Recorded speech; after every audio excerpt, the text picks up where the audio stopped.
Hey, good morning. Good morning. Good morning to my lovely people. What y'all got going on? Good morning. Morning. Good morning. Good morning. Good morning. Getting ready for in between one spring break and getting ready for another one. Oh, yeah. If you in school, if you're the adult person, go ahead and unmute you, Nate. There you go. Okay, let me see if I can find it. There we go. I will not be silenced. Good I morning. heard that. I heard that. I heard How are you guys doing this morning? pretty good, having a Good. good time. That's what we doing, having a good time. Problems are out the door because guess what? We ain't got them when it's time for shop talk. Well, yes, sir. Oh, absolutely. We are here to uplift, inspire, and motivate people to do great. Okay? And to be better and to feel good. Now, Nick, I heard you say one spring break to the other spring break. Listen, that's to the non-traditional student. And it's a whole bunch of us out there that are in school right now and said, Exactly. hey, guess what? I want to do something else. Or they may be saying, I'd like to try that. Don't be afraid. Don't be afraid. Don't be afraid. That's what I have to say. Exactly. Do And your not. girl's at the finish line finally. All right, hold on. Let me finish. You guys stay focused. Like I said. For those people who do want to go to school out there, do it. That's what I have to say. Do it, do it, do it. Don't be afraid. Make sure that you are doing exactly what you want to do because I do know that there was a time when men had to work and the option wasn't there. It was like, okay, I have to provide for my family. This is what I need to do. And the option wasn't there to go to school at that time because they had to focus on the family. How do you guys feel about traditional families? I missed it actually, Do you? but in the times that we going through, it definitely takes two now. But you can still have your traditional family and work around that. Okay, wait. Okay. Nate, what's your thoughts? Hey, I think traditional families are what's needed. It's sad that we've got away from those. And I Hmm. mean, I think things worked a lot better when there was traditional families around. I agree. Yeah, it would solve a lot of the problems that we have when we go through today. All right, listen, got a great show for you guys today. We got we're gonna have a good time. Good morning to the people that are tuning in, our live listening audiences, as well as the onlookers on social media. So again, I'll tell you guys if you see me looking different places, y'all already know I'm on different platforms, but we gonna make it happen with the shop talk and the mail and the crew. Sometimes shop talk is different from mail. We got to decipher that. Sometimes Nick the voice is different from Nicole Keller Grace. Sometimes, most times, we like to think that Nate the agitator is different from Nate Ordered. All Nah, right. not at all. Not at all. No. All right, we got a great show planned for you guys today. We're gonna cover some hot topics, which we'll get into. We'll talk about the Just Hilarious with the Breakfast Club. We're gonna talk about the young man who got a resident pregnant. He is ready to see his court date, and I know you're like, "What?" We'll get all into it. Monique, we're gonna talk about Monique. She ain't let it go yet. We're also gonna talk about for the shop topic. I want you guys to get ready for the shop topic, we are going to talk about how men actually have an issue. And my question was, man, is it really that bad? We're going to get into it with the shop topic, okay? But we have an amazing guest that came on, and I'm sure you guys see. I'm sure you guys see the title. It's offering time, ladies and gentlemen. It's offering time. And we have a great guest. We have a pastor out of Maryland, and that is Pastor Les McIntosh, which the people in the area, some of you guys know. I was like, my dude, your pastor. Listen, I don't know what's going on. It might be something to be like, Mel, all these people around you is doing this, auntie. What's going on? Or y'all trying to be close to keep me protected? My coverings, all my homies are like pastors right now. But he is the pastor at Impact Ministries in Maryland. And let's give him a warm Shop Talk welcome. So you guys stay there. And also, let's get this show going, right? What we waiting on?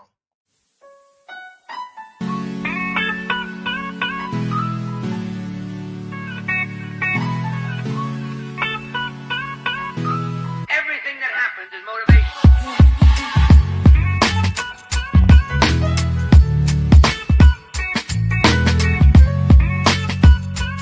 Everything that happens is motivation.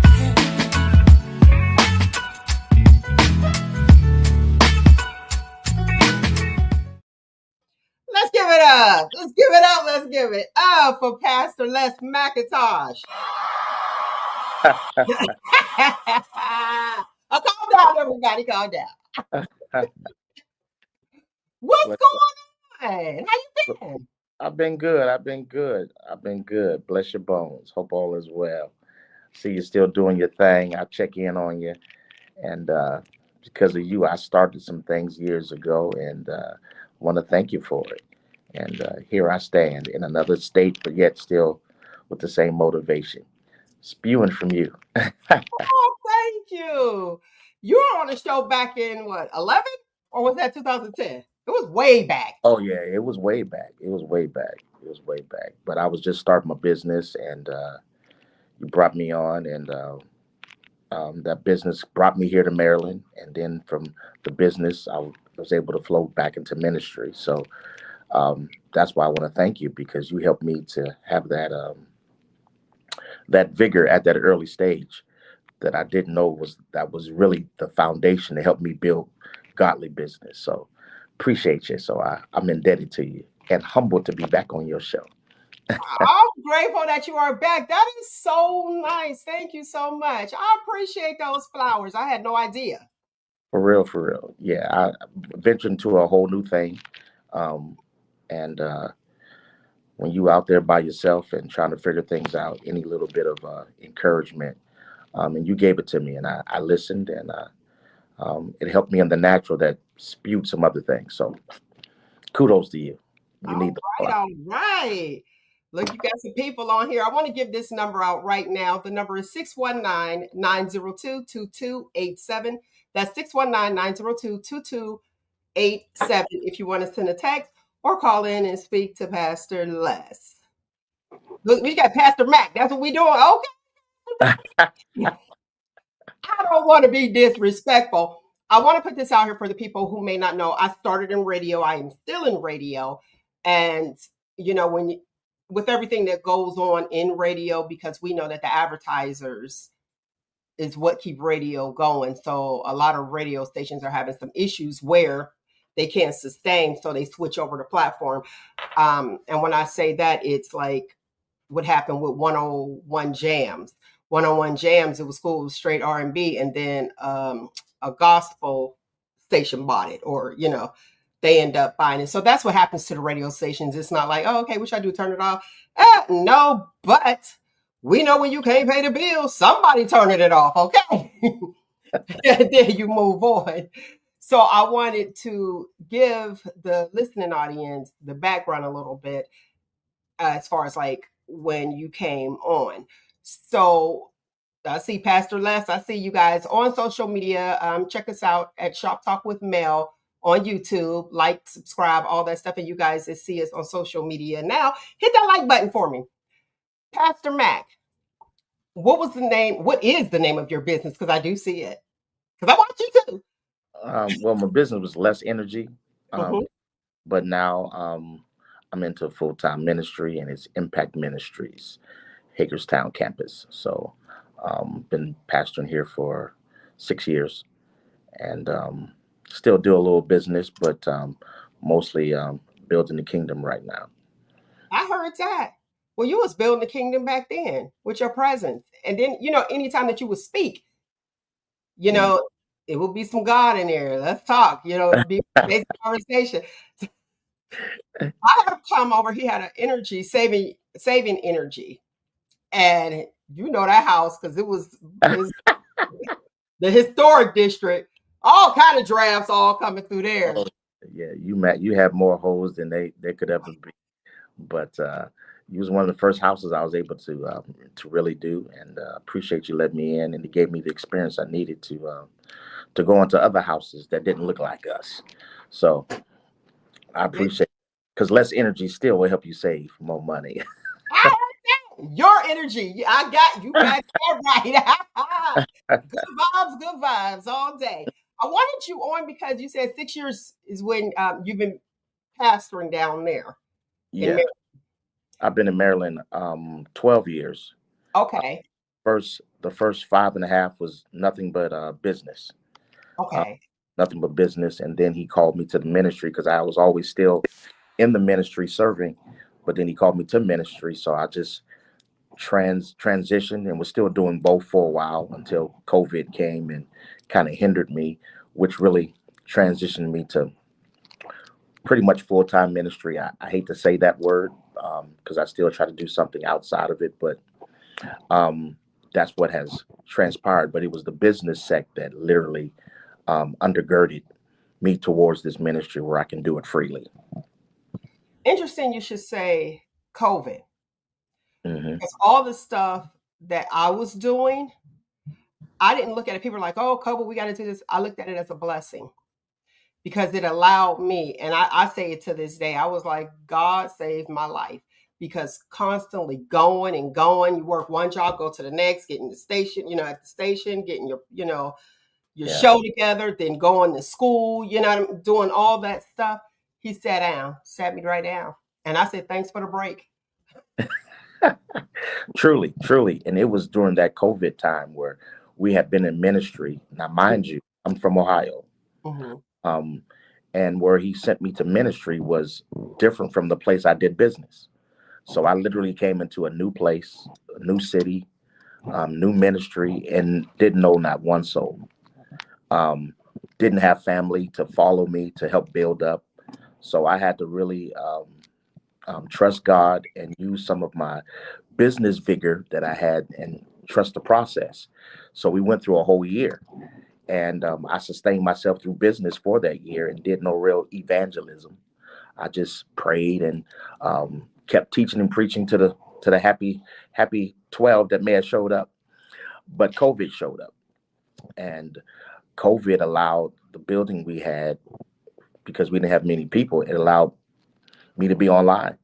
And now people was begin to hear the gospel and know I was You literally was online, not the three-way call. Call Sister Betty. And that's where the growth really began, right during COVID. So while others were shutting down, we were setting up. Okay. And use that moment to have a shop talk with Mac. Okay, And I got behind the camera and stopped being shy. And I said, I'm gonna act like you. And I got up there and just spread the gospel and got online, which I really didn't want to do. And from that time, things begin to flow a little bit. And we sustained from there. So I thank God for COVID as well to that respect. Now, you said you heard his voice. He called you to ministry. Yeah. Let's shop talk. How was that? Like, you heard his voice, because we hear this often, and then you have the layperson, Mm-hmm. disrespect, but saying, somebody outside, like, oh yeah, they called you. Did they pick up the phone? Did God say, hey, what's going on? Like, did you hear his voice? Yeah. Well, I've been in ministry most of my life, but I've been serving. Deacon. You come from that family anyway. But I was comfortable with just serving, being a guitar player, being a musician, serving, help building other ministries. I was happy at that because I knew what it took to go to the next level. But the thing of it is we all are called. The Bible says many are called, but few are chosen. Mm-hmm. And the key of the matter, that verse really means all are called, but only few choose to go.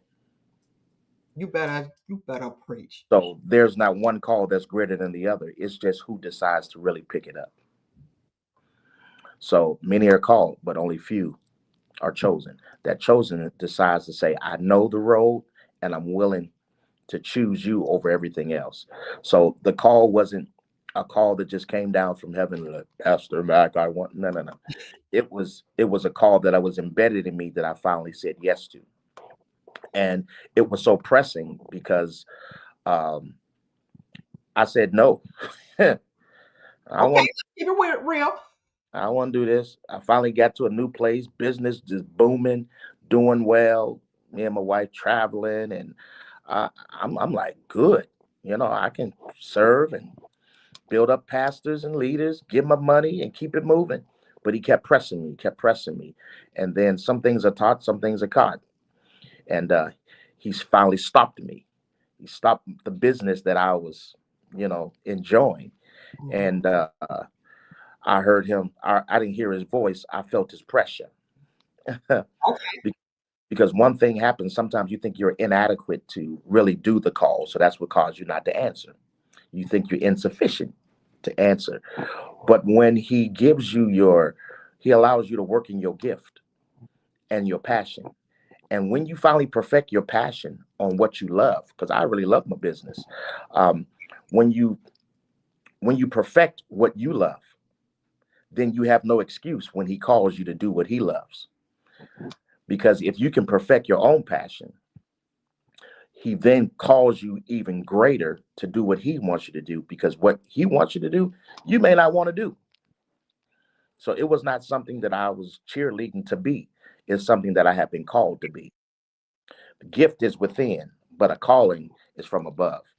And with that calling, I have no excuse because I had the prelude and the foundation of building something that I loved. Now he's saying, what you going to do for me and how much do you love me? So I literally, when I say literally, put everything that I had gained in business and I put it in ministry. And because I understood the rough times, I know what it feels like to be broke. I know what it feels like to be homeless. I know trying to build a business. So when he says, this is what I want you to do, and my wife finally pushed me and said, we ain't going through this no more. You better answer God's call and finally do what you need to do, like a Jonah situation. And then I accepted it. And I had no excuse because now I had the tools because I perfected it for me. So I just flipped that thing. And I says, okay, I'm willing to do what you call me because I have no excuse. And I use the same attributes and the same principles, um, and float it into God, not business, but vigor, determination, desire, and patience, and the audacity to be consistent to believe it's going to work, which is called faith on this side. And Yeah. look what God has done. God has truly manifested himself within just 6 years, being in a new place, new city, don't know nobody. Your leaders and spiritual fathers are nowhere near. Um, but just hearing God's voice and trusting the call, which took me back when I didn't know what I was doing in business. Um, but I kept acting like the professional. And then somebody like a male came in and says, you can do this. So that same confidence was allowed to flow into the new life. So here I Yes, I'm grateful. I'm truly grateful. And I'm am. glad I'm glad you answered that call when I called you. I had to say yes. I had to And say I'm yes. like, hey, because I can understand knowing, coming from, my background with my family as well. I Yeah. know I have an aunt that's a pastor and she goes from church to church, but that's the Methodist way. So my question to you is, how were you received? You said you started off with 12. No, I started off with, help me, Holy Ghost. I started off with five. And 5. Okay. How did five, you pick up on? well, listen here. I believe that if you think you're too small to do something big, do something small in a big way. Okay, I heard that. And understand coming to a new place, I couldn't just start off with a chair in the middle and waiting for folks to come in and say, let's build. So Let's see here. What back in the day? That was back in the day. But in this Back in new the day, put some stuffed animals around when you was a kid. Be like, I listen, that's funny because I was that person. I was that person. So I guess you kind of go into your direction. Because even like in the neighborhood, it would be a fight. And a relative of mine brought it up. She was like, Mel, you've been doing this for a long time. I used to put on them, I used to have those Sally Jesse Raphael uh, frames. And she said you used to be interviewing people with the fight, like, now what happened? Now what happened? And then I would solve the problem. Okay, so you and her fought for what the other person who y'all fighting for? And I said, I didn't even think about it. I totally forgot about that. I was like, yeah. well, that's interesting. And then they were cool again because they was like, oh yeah, y'all fighting for somebody who started that's not even here. Like after I got all the bits and pieces. Well, what I literally did was I came in, and when I was leaving the past ministry I was with, Mhm. uh, I gave him 6 months, and I told him I would be leaving. And those first 3 months, I said, I'm going to where I believe God called me to be, and I'm gonna spy out the land. Um, so I did the Bible, and I went and found out the principalities, and went to different churches just to view and see how they ran church and see what we were coming up against. So I wasn't ignorant of my of You did the research. yeah, but knowing coming in, I took a 5,000 square foot square building and I gutted it out. And the first day of our service, we had over 100 chairs. We had a full new stage. I mean, it was fully furnished with, You're talking down there? You're down talking there in Maryland? in Maryland with only 5 people. And two of those is me and my wife, and two others is two musicians I hired from Ohio to come. And I they heard that. great, yeah. And started with that. Um, so I changed the model on how we learn to do things, help people to build you up. No, I had to come in with it already being there so the people can be comfortable, trust the process, instead of Trust. having to feel they needed to see something sustainable already, even if it was just the presentation, Okay. because we're in a whole new age. Right. Now, something sustainable. Being in Maryland, you from Ohio. Hmm? How were you received, from the other pastors and things that were in the area? Just like a new man on the block, who is this big head dude over here? What is he doing over there? I was not received. I had to be trusted, and that's something natural, and that took some time. But I went back to my basketball days.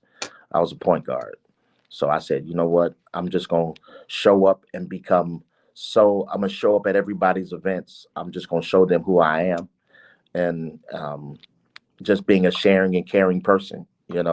So I'm gonna kill their thoughts, whether positive or negative. It can agree or disagree. So I made myself so present that I became a necessity. And once they seen who I were, it was a little issue because um, I come from a place that we know what we're doing. You Mhm. know, we've been taught to preach and prophesy, and and not saying I was perfected in it, but it may have been a little different outside of their realms, knowing the giftings that I had. Uh, Mhm. so I just tried to stay humble and take the hits. But the key to me that I wrote down was I have the audacity to be consistent. That's what it's all about, consistency. Yeah. So I just stayed consistent in showing up, consistent, and no matter what they would say or think, they had to get to really know me, and it took a while. And after a while, success will shut that down. Speak for your works will speak for you. Speak for you, but even in that place, humility Oh, still. So 110%. You said you played basketball and you were the point guard. hmm I always believe that every child needs to play a team sport most for definitely, that very reason, for life. yeah, You know what I mean? So that you'll know what to do when you become an adult. And sometimes you have to play with people to get something done properly. fact, Y'all ain't gotta like each other, but this is the goal. facts. And I literally use that analogy. And when I would talk to them, that's what I would say. Because I would look in very intimidating coming in. Uh, Mhm. just because, just to be honest, because I know what I can do. Mm-hmm. Um, and like a point guard, when I played, I can take a dude to the hole all day, every day. I can go and score. Scoring ain't a problem. But the issue is, I may make the basket, but we may not win the game. Mm-hmm. But if I show that I'm taking an advantage to get somebody else an open shot, that this ain't about me, this is about kingdom work. And I Mm-hmm. kept doing that. I kept going to the hole and dishing off, telling them, get your feet set, because before I got here, you might have had it rough. You might have been struggling. You might be tired. You might want to quit. But hopefully I can be an inspiration to you in some form of way. Knowing if the shot clock is down, I can do it myself, you know? You can So make it happen. and that allowed my giftings not to be so intimidating. I can sing, I can play, I can pray. Why? Because I grew up in that environment. So I'm not attesting it to me. I'm testing it to where I came from. You know Mm-hmm. what we have in Ohio, but they don't know that from where I'm here. And not saying this place is void of it, but it is quite nil in certain areas. So I had to ensure that I didn't water myself down, but at the same time showing how it could be a gift to someone else. And that's the humility that I had been brought up in as well. Because it was rough. Because at times I was like, move, get out the way. I'm just gonna do this myself. But that allows ego to come in, pride, and especially as you're growing in a place that the others may not. Exhaustion, because you be tired. Yeah. So and through time, I believe that that has now been seen that I'm really for the kingdom, um, Mm-hmm. for everybody, because we all could eat in a sense. I'm not fighting for members. I'm fighting for souls to hear God's message. And if Mm-hmm. that's the place, there's another place that could be for you, you know. So that takes time to be trusted, and that time has come. Interesting that you said you use that as an analogy because I Hmm. speak on your starting lineup. Yeah. Again, I'm basketball as well. So it's like I'm a center. The thing, and it was like, who's your starting lineup? And real brief, you got people that, okay, you might be a starter, my starting lineup, but guess what? You might get benched. Yeah. You might get traded depending on what's happening. Okay, Peter? Yeah. Depending on, the goal we're trying to achieve. And what I actually speak to that for is even like when I speak to the high schoolers going to college, how the Hmm. people that you have with you have some that you carry with you that might be benches, some you got to trade out. You know what True. I mean? Or some you just be like, you cut from the team. But it's still okay because you can't take everybody with you. That's the key. And even though somebody might do good for this game, Mm-hmm. the season is long and things could change. Mm-hmm. Somebody else maturate and you could get stagnant, or and someone else that was starting is now on the bench. The That season part. changes as it grows. And Absolutely. that's a part that I have to deal with I got a lot of people that may have not are unchurched, but during this time they have gotten churched, but yet they're not as skilled as those that been in church.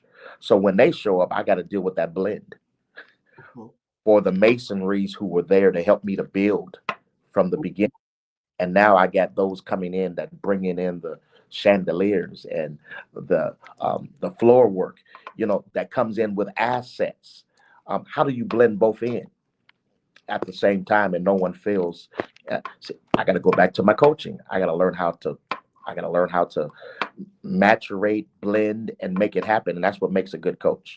Know how to use someone's weaknesses, strengths, in order for that game and that season. Um, Right. so I'm always coaching in a sense in my pastoring. So I believe that has been a part of my success. What goes back to your original point, where every child needs to have a sports type experience that shows them um, guidance, shows them discipline, shows them how to lose, how to how to win, all of those aspects, how to run a play, all of those things tie into the success of I don't want to say success, into the the blueprint of what I do right now. Absolutely. And you said in how to win, and you won't win them all, but I tell and I let everybody know everyone's a winner, but not at the same time. I like that. I'm gonna write that one down right there. That's Write it down. Go on and write that down. yeah, I was sitting there and I'm looking and I'm like, man, you did that. You stepped out, did something different. Was like, okay, I was called and I went. yeah, And you're right there where you feel like, should I be doing this? I'm around this like I started. I'm yeah. around this. And then I look at this as a ministry. And a lot of people don't know when I first started this shop talk with Mel, is actually and the book, which I know y'all said it's a little racy. Look at me, I'm so tacky, ghetto. How the wife becomes the other woman. And I know it's like, wait, what does that have to do with anything? All of my topics and my stories, believe it or not, if you go back all those years, it all speaks of stories of the Bible. Wow. And y'all like, Mel, how is that? How the wife becomes the other woman in the Bible? And I can say, go back to the story of the woman in the well. And if Mm, you look at it at today's time, and wow. let's think about it, let's be real. When Wow. did she go to the well? Mm. We know when she went to the well. Look, there goes the homework for you. We know when. Y'all want to call her everything and everything. Well, y'all don't like her. So here's my thoughts. If you don't like me anyway, you're going to talk about me. Why don't I go when the man is there? I ain't got to carry my own pail. And matter Wow. of fact, they might fill it up, you know? So you look at things and hence then how the wife becomes the other woman. Those are different scenarios on how, because it's a how-to book. Mm. And it's pretty much about judging. You don't know the story. You don't know her story. Yeah, true. So that look, just to give you that history on this, and a lot of people are like, oh, she be off the hook. Baby, listen, it's just a little bit of extra A little bit of with extra. with the word. And that's why I look at this as my ministry and I enjoy doing it. And you talked about that. And my mom, she would always tell me, make your hobby your profession. And I Mm. guess hobby forever because on my report card, talk too much in class. Yeah, that's about right. But I was like, oh, I should have just looked at them. Even though I know it was written, I should have just looked at what these teachers said and knew that I would come full circle. And it did come full circle. But I want to get back to um, you and having to adapt to an area. And it sounds like the people in the area adapted to you, which is what you guys want. Because it's hard for one person to adapt to millions of people than it is for millions of people to adapt to one. Yeah. So that's cool. Yeah, that adaptation was intentional. Um Again, I had to have a plan. Um and I believe in first being conscious. You gotta know what you're trying to do, and it just can't be I don't know what I'm doing. Have a plan. A man without a plan is waiting for somebody else to tell him what to do. And that's whack. Yeah, and then you become their plan. So I was conscious, I was calculated, and what I was calculated with, I had to choreograph it. And when I choreographed it, because it was calculated, it became contagious. Um, Even the name impact, and off an impact, I created a theme: get impact, be impact, make impact. Um, when I talk to people, to ensure I'm talking to men and women, to let them know I'm still talking about ministry, I would leave and say, bless your bones. All right. So they don't ever construe what I'm talking about is really about God, because I'm a new dude on it. On it. So that became a mantra. So something was built off of that. Oh, that's your bless your bones, dude. And it's so funny that they don't even know the parts of the basketball, they don't know all of that here. I'm just Pastor Mac. You follow me? Not LAS Mac, but Pastor Mac. So sometimes I got to call somebody back home, call Jen. Just call me LAS Mac so I can feel like I'm somebody back from home. But there was a brand that had to be built. But after that brand was built through just being consistent. Now it's time to spread it out to those that follow. Mm-hmm. Not just excitement, but education. And I had to have a variety of things that changed me from it didn't change where I came from, but I had to know where I was at and still be me. And I Okay. came up with 3 P's. I got to have the right pace. I got to have the right pitch, and I got to have the right poise. So I want to do something that made me feel like me, So preaching, you know what I said, take the podium so I can just talk. I feel more comfortable. And then that there might be a joke that might come out. It's still a part of me. Your personality. And I'm still educating. I'm still preaching, teaching, and I put them all in there. So I might be able to grab somebody that like teaching or grab somebody that like preaching, and I feel comfortable in that. And in that different style, they started to, I guess, gravitate to it. And I got to fight from some of the old. My mother was like, "Stop all that joking." I'm like, "Well, it's working," but it made me feel me. And it was outside of where I came from, but I understood the culture. And the culture you definitely have to tap into. So I tapped into giving out small little videos, 10, 15 seconds worth that got into the conscious and the psyche to the point game contagious, Contagious. So Now, do y'all have bake sales at your church? Y'all have bake sales after church. I can truly say we did not build our ministry off of chicken sales and baked goods. Man, listen, I missed that. Yeah, I miss smelling that. You be up in the sanctuary listening to the pastor. I'd be like, oh man, we got the bake sale today, children's church. They got the bake. All that stuff went away. Well, our facility couldn't allow it, number one, but I want to make sure the foundation was built Absolutely organically off of the word, the spirit, make sure we got some good music, but not off the bake sales. But listen, that's traditional church. That's traditional church, but they know how to pay them bills too. But listen here, but now we went from a 5,000 square foot building. Now we're in a 24,800 square foot building. Wow. And the ministry has grown, and now we can do kingdom business that we put our mantra on. Impacting the total man spiritually, socially, and economically. And we built that in the small place we were at. And we were active in the community that now God has blessed us with a building to be able to facilitate it as relates to daycare, as relates to school, as relates to banquets, as relates to bringing in businesses. So we're at that place in just a little bit of time. And God has manifested the vision that we're trying to catch up with it. So that goes back to with the audacity to have a plan. And not that all of your people have the tools to do it. They just got the zeal to do it. And off of that, this is where we're at.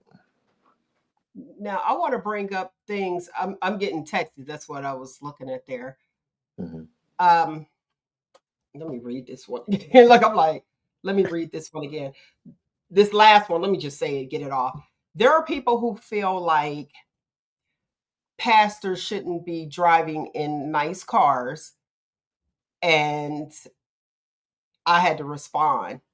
I had it, and I'm like, "Would you want your pastor on the bus?" But that's what I was doing over here. So you have people who feel like just because the pastor is in a nice car, that they're using up the church's money. Air quotes for the listening audience. And that was my response. I'm like, what is he supposed to be? Our pastor's supposed to be on the bus and you'll be okay with that? Like, I don't understand. And a lot of people don't understand that there's a lot of pastors out there that work. Yeah.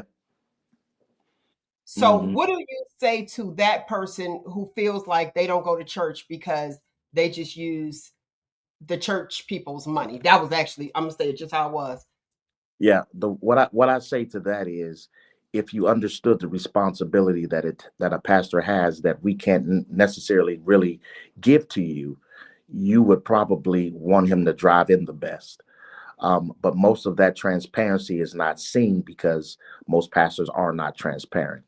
What usually happens is not the first generation, but the second generation of people who didn't see them build, who didn't see them struggle, who didn't see them give. I've given so much that it's going to take years for me to get back, but I've gained it through favor. So just imagine everything in business that I had gained in 5 years, I had to pour all of it in and then give it to people. I'm gonna say it because I'm on mail show. Give it to them to sit in seats and to enjoy, things that they didn't pay for, and then give $2, praise God and fart and walk out. Yeah, and we're stuck with the bill for them saying you did a wonderful job. But as a business, it's our job. If this was business, it take money to make money. But this is not a money thing. It takes money in order for people to have that opportunity to come in and to get a healing, inspiration that they couldn't get nowhere else without getting a hangover. Something temporary, something permanent. But we got to have a mindset not to look at people, but if you knew exactly what they put in, you would want them to have the best. I'm not even going biblical on what it actually states because most people will not even adhere to what the word is saying. So I'm gonna give you a natural, because the Bible says we don't even deserve honor. We deserve double honor. And that's Bible. But in this day and time, people don't want to hear that. So I got to give a natural understanding. And I can break it down to this. You can come to the church because you need it. You can come to church and receive a word, not knowing how long it took them to prepare it, to give it. And then you go give the pastor or the preacher less than whatever you may feel. Then you will leave that same place that you got healed, delivered, and set free and got a word that you couldn't get somebody to care. And you'll go to Olive Garden and give more to the waiter who gave you who gave you nothing but ice.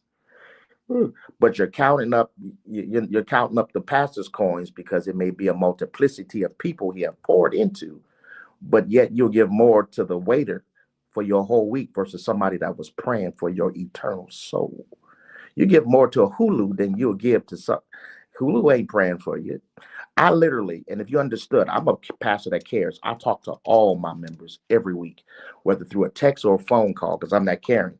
I hit at least 140 of them. If you don't even show up, that's fine, because I want them to know that I care. And if we really knew how much demons we have to fight, that you'll only feel their wind and not feel their presence, because that's our job. I'm talking about a real pastor and what I do. It will you to give them something more than a Happy Meal if you would count it up. And if that so therefore you're looking at what they drive, that depends on who that may be, because I could be driving in something right now, but I intentionally, when I came in business, because I had it like that, I intentionally downgraded because I knew the perception of the minds of us Black folks. And that is so tragic. That is so tragic, because my thoughts are, this is their job because of the preparation, which you touch base on already. This is what they are doing. And I said, so do you go to your job and you got money? What do? Give it back and say, that's all right. Can you just give me a bus pass? So look, it's a guy, I actually know who it is. I'm like, what if you did that? Where he at? Get him. Where he at? Right. And it's like, so you go to work 40 hours more because that phone you won't call. And then you just get him to check bank, like, okay, I'll accept a bus pass. Thank you very much. Yeah. And I get that it's a calling, not saying that you expect it, but I like that analogy because I did go out to eat, me and a good friend of mine. And the girl said it was 18%. When I looked on there, she like had it written, on there. And I looked at her. It was a few of us, but they was like, here we go, because they already know where I'm going. I said, 18%. I was like, gee, God only asked for 10, and you ain't even passing out blessings. She was like, well, we work, and we only get paid this. I said, it sounds like a staff meeting. Like, why are you putting that on me? Yeah. And to me, that's not okay. And then for, like you said, some restaurants, they don't do nothing. You do the drive-through and they talking about, do you want a tip? Yeah. Oh, God, come to work tomorrow? Like, what is happening? Because it's warranted to them. So therefore they just gonna feel like that we're gonna offer it and take it. But now when it comes to the pastor, who literally is not preparing you for your natural, but preparing you for your spiritual eternity, you should in your mind want them to have the best so that they could be able to rest. Now the Bible lets us know, I'm not trying to preach, but the Bible lets us know that we ought to be in a place where it makes it easy for the pastor to do his job and not strenuous or grievous. Because it is some folks, I'm like, oh Lord, I gotta pray for these folks here today. Yeah. And that's exhausting. And that's exhausting. You're constantly pouring out and nobody's pouring in. It's almost like, okay, you withdrawing, but you ain't deposit nothing. And then you have people, because we were brought up, if you need something to eat, you go to the church, That's your, air quotes for the listening audience, hospital. And that's all well and good, but you keep going and pulling out and not putting in. And it doesn't, and let me know if I'm wrong, because this your field, not mine. Mm-hmm. It doesn't necessarily have to be like in the church where it's monetary. You can assist in other areas. And a lot of people don't know that. But for the lights to come on, to welcome, for the heat, because y'all know y'all gonna be on social media talking about, they ain't got no heat over there. I was over there, but it was cold, girl. Yeah, I've went without taking care of my own to ensure I take care of the church. I'm tossing and turning in the midnight hour while everybody else is sleeping and slobbering. I can pray all I want, but guess what? If you come in and don't pay tithes, don't pay offering, but yet the church still, that lays upon me. And those realms. And if we want to make it even, it's easy for me to call you when I'm stressed. I'm up. We need to pay these bills. You ain't paid your tithes in 3 weeks. Where other place can we go than that? Now back to the place on how we live. It should be comparable to the congregation. I do believe that, but at the same time, you don't know what other funds they may have from outside of that. We want to live just like you do too. I'm not a car person, but I'm gonna live. I'm gonna have a nice house. Okay, I heard that. Because I need a place of peace, which causes not everybody can come over. Why? Because they're gonna start counting their coins, because that's what it becomes when you think you're paying for what you know. So it's a hard tool, but therefore you have those. Now there are some that take advantage of it, but we can't blame the whole body that does that, because majority, the greatest amount, are really in a place of struggle, and they call it an assignment and will stay in the struggle for the sake of what God called them to. And if that means they get the biggest piece of chicken, let them have the biggest piece of chicken. If that means they riding in allow them to do that, because you don't know what they have to go home to, because what they're going home to is your problem. Man, that's a lot. Speaking of that, and I'm gonna let you go. When you said, for people to be, called and decide to take, accept the calling, it's a lot of pressure, because you are judged. So you got accountability and responsibility. That's what I got so far with this conversation, as far as somebody calling you in the middle of the night. I would not, that's why I could not marry a pastor talking about some, yeah, pastor, can you come? I need prayer. Guess what? I'm coming. I'm throwing on a crooked wig. We going to pray. Okay. He ain't going by himself. That's not what we gonna do. What hospital? We coming. Okay. That's a lot of pressure, having to deal with that. And you have women who actually will try to throw themselves. We got Sister Betty. She plays Sister Betty in my play down here in Nick the Voice, where her job was to protect the pastor at all costs. Yeah. Because you're praying, but we got to keep our pastors prayed up as well. And I'm looking at your beer game tight. Okay, beer game. I was like, there we go. But it's a lot of pressure and a lot of responsibility. Just as you said, you go home and you're taking care of the church, well, then the house lacks. So Yes. do you be like, all right, come on, let's get some sleeping bags. We're going to sleep at the church.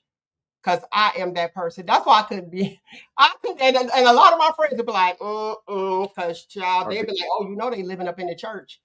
It's hard being a pastor's wife, and my wife has, she came in bougie, but now she got balance, and she stands by me, and she gets upset because sometimes the assignment causes her to have to take a back seat, but I have to make up for that.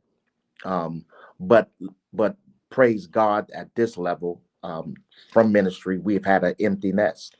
It's just been me and her. So I try to make as much time as possible because ministry has been quite demanding in these first 6 years because it has been the grinding of building. Mm-hmm. We have built to a place. Now it's to sustain what I built. Mm-hmm. So it's a struggle trying to make sure I keep that home tight. And like seasons, she might have been there for the season of building, but now it's like, it's my time. They're like, oh, wait a minute, but now we done finally grew. We didn't got over 145, 50 people. Now we got a big building. Come on, girl. Nah, peace. So I have to, my first ministry is at home. So toggling that is very, very, very, very, very, very difficult. But having a good wife makes everything go just fine because she understands even when I fall towards it. And I need people to protect me. Yes, I need people to protect me. That's why I got a good set of mothers be praying for me because I don't think I'm the most attractive man, but the anointing is. And I walk as a father figure. And because I walk as a father figure, you have many that have not been loved as a father. And it's easy, listen to this carefully, and it's easy for the example to become the answer. Where One they more see time. it's easy for the example to become the answer because they have not seen an example of somebody really showing you love, really sincere. That can become the answer in their psyche, in their mind, in their ways. So I have to be careful on when to hold and when to transition to the next party, the next member, the next woman, the next mother, because that attachment can come and sometimes be emotional more than spiritual. Mm-hmm. So I've learned that by failing in some things where some people, when you have to cut them off and they treating you like you're a boyfriend, a girlfriend, like, whoa, where'd that come from? Because the example have become the answer without those supporting me in prayer and support, because half the church is full of women. Yeah. But I'm too old. See, I ain't got no hair, I ain't got no beard. All I want was my wife. There you go. So Now, this is a great question. Did pastor's wife get to go to seminary school with him? no, they go beside you. And the thing that you don't want your wife to fall in love with ministry. Elaborate. You want a wife, but want a first lady, but you don't want them falling in love with ministry, because when they fall in love with ministry, I ain't talking about falling in love with God, falling in love with the ministry, where now they receive what ministry gives them now, because you can't compete with God. Okay. I So like that. I am pulled, and I have to intentionally make sure home is right. What happens if they're in that same place? I was getting ready to go there because there's a lot of pressure for the first lady Whew. because Another show for she another was day. being judged. Mm-hmm. And when you are with an individual in leadership, they're watching you. So now you have to stop the things that you may enjoy. Like, say you like riding motorcycles. And that, listen, no lie, I'm being transparent. Talking to this guy. And I was like, then I found out where, all the extra stuff as time went on. I was like, oh no, you don't want to marry me. I was like, because I ain't giving up my motorcycle or my stilettos. And that ain't going to look good for your ministry. I was like, one or two things going to happen. He said, what? I say either your ministry will grow or go. But don't look at the pressures of the spouse, because that's a lot. And I think that's probably hard for pastors who are single. So you said the church is full of women, so they're gonna be looking at the women. Yeah, I mean, the women gonna be looking at him like, okay, I could potentially be first lady, so they're gonna try to go over and beyond. Yeah. But what do you say to? There's some pastors out there. Who is it? I think Pastor Noel Jones said, "This is my wife Mm-hmm. first before she's your first lady." Yeah. So he was saying the same thing that you was pretty much saying, like, Yeah. this is my wife. And I'm sure that there's females out there or women out there who feel like, yeah, I can help him, I can do that. No, no. Your husband wants you to be his helpmate.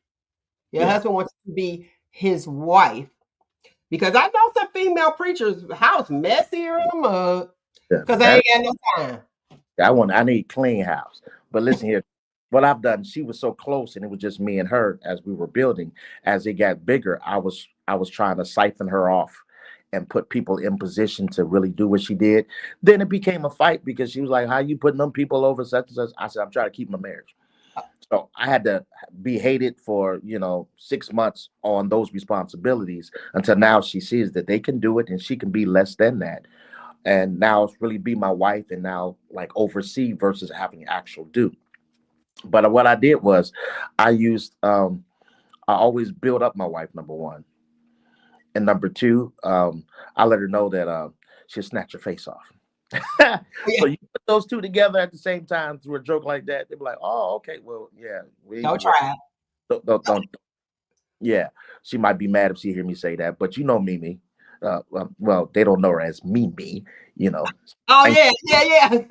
sanctified now, So she didn't held back that, but I let her know that there's a Mimi. Help, and probably held back because of you and the position that you're in. True. So there's things that you have to sacrifice. You be like, nah, if I do this, they gonna do this to him. Now that's love. That's unconditional love. That's unconditional. But check up. I allow her to be transparent to be her as well. Have to pull back the reins. Early on, she had she got somebody that didn't know she was from the Yo. Yeah, had a meeting and the meeting ended abruptly. As the person ran to their car. That's all. Listen, I sat there like, yeah, I don't be me. Ooh, yeah. Thank God for a forgiving God, and we overcame that, and we're yet still here. But yet, because at the end of the day, it's just me and her. Uh-huh. I got a church family that's wonderful, loving, but at the end of the day, it's just me and her, and she helps me to remember that, and I wouldn't be here with that. So that's important. That's important. It's not an easy job, so we're learning as we go along, but I'm still conscious, I'm calculated, I'm choreographed, and hopefully I can become contagious because at the end of the day, this is what God called, not what I wanted. I heard that. I heard that. Yeah. Now, what about this fashion show? Oh, you got to come on down, girl. You got to come on down and do it now. I got the facility now. We got a banquet hall that can hold at least 250 to 300. We got a full daycare. We got a full kitchen. Up, lost him. I'm sure he'll come back. He's gonna have to tap the thing or something. Where did he go? All right. Oh, there you go. Okay. Go ahead. There you go. I was like, oh, where you go? So we're ready. We're ready. I think fundraisers. Now hear me. I said fun. Fun. Yeah. Fundraisers we do without realizing that we are raising funds. And that's a good thing because everybody want to see their grandchild in the fashion show. Yeah. A lot of people have a lot of clothes. We got the hat show. Like those things were fun and exciting to me when I was younger. And it was like, you know what? This is it. Let's do it. And it doesn't have to be just the people. Like when we were doing it, it wasn't just our church people. It was open to anybody in the community. Hey, you want to be in a fashion show? That they'd be like, oh yeah. And it was fun. Fun. Just like them bake sales. You smell them peanut butter cookies downstairs, boy, I'm telling you. I'm like, oh, I'm there on third Sunday. You going next? What Sunday is this? I'm there. Bible study, y'all serving. Oh, y'all get treats. I'll be Bible study with that. But look, I'm there for the fellowship and learn. Yes, Tribute is but Lord, we but the fellowship is amazing. we haven't had a full one yet, but we talked about 2 years ago, and we need to bring that in. And but when we bring it in, it's gonna be for funds with the D, capital D, fun. Look, you got to come up with something creative when everybody's not tithing because people feel a certain type of way because it's been so tarnished. Like they just want my money. They just want the. No, you just want to stay in, and I'm air quotes, business. Yeah, You want things to flourish. We want to make you comfortable. I mean, the last time I seen the flag was what them fans at, or the last time I seen a fan, yeah, at the club. Now they like the exercise. We got that's what we doing. We line dancing for the fan because the churches can't afford the fans no more. yeah. Like it's the little things that we took for granted. We sure did, but I believe it creates fellowship. When you change the F from funds to fellowship, it's fellowship brought together because somebody will spend that somewhere else. So why can't we fellowship and do that? Because I've done some things outside the box. We bring in a gospel go-go band. You know that one it ain't happening, yo. But listen up, it's happening up here at Impact for real. Go ahead, in fact, now let me come up there with my cowboy boots and my church fan. I'm coming. Hold up, we bring in a gospel comedian. We then brought in 3 gospel comedians. The go-go band come every year. So we learn how to have fun, but yet still underneath the umbrella of Christ and not too far out. Still no drinking, no smoking, nothing like that. Right. But still keeping it holy, but we still can have fun. And I'm trying to show that element that is possible. But now that we got the facility, now we can have fun, create funds, and build up businesses. And that's my main mantra because guess what I learned in the business world, what I learned in the lack of my relationships that failed, I've created a ministry around it because we're making impact spiritually, socially, and economically, which means before it was all spiritual for me, but my social life and marriage was jacked up. My finances was jacked up, but I had God. But that's a problem because I can't be an example. How can I make impact? So when I got here and I learned to put what I knew spiritually to flow it into the principal parts of building a business, everything I had done for the pastors and bishops and ministries to build the creativity, I put that in my own and I saw how it flourished. I put it in my relationships and I really allow it to flow. That now allows my economics to look like I says who I trust in. Because if my economics is messed up, my social life with my relationships going to be jacked up. And then I'm going to blame God instead of doing it the opposite way. So I took all of the negative, all the faults and the weaknesses and I learned how to really trust in God in every particular area. And it has created not just me, but a mantra of a ministry that others, I'm building up businesses within, trying to help with, now we're getting to the next level of really allowing it to flow into your economics. So I'm still community based. So just Love it.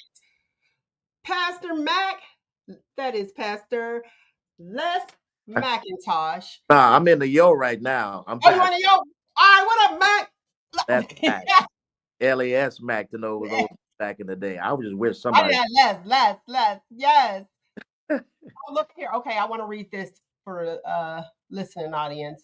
Personal life has to have the same number scale as the business life. Okay, I like that. Okay, bring back the old ways that help not only the church, but the body of Christ. That's the We key. trying to bring it back. Do Yeah. y'all put it, shop talkers, do y'all give an offering to the building fund? Because I know some of y'all was like, yeah, we got the same doorknobs that we had before. Those are things that you gotta put into. And I hear, okay, I see that. They were like, well, how do I know they're putting my tithes in the right place?